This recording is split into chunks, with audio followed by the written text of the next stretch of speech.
Tingnan nyo guys, nag-try kami ng leak test guys, Yung pressure niya guys, babot ng 300 plus PSI, 300 PSI. So try namin dito sa evaporator na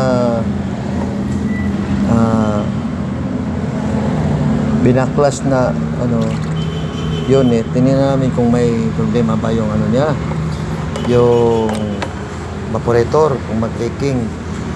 Guys, kaya pa ba yung sa 2 HP na evaporator? Siguro nag-10 taon na yan na aircon. Yung pressure niya is 300 PSI. Yan. Pero okay pa rin, walang butas. Sa babae lang butas. Yung ang butas niya sa babae lang. Guys, tama ba yun guys na mag-leak test guys? Ganyan ba? Ito guys, wala guys, yan ayan yung evaporator na yan, naka-pressure ng 300. Tama ba yung pag-leak test guys dito sa 1 drum na tubig? Guys,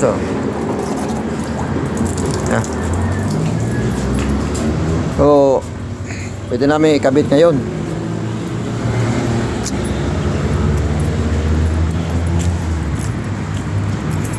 Guys,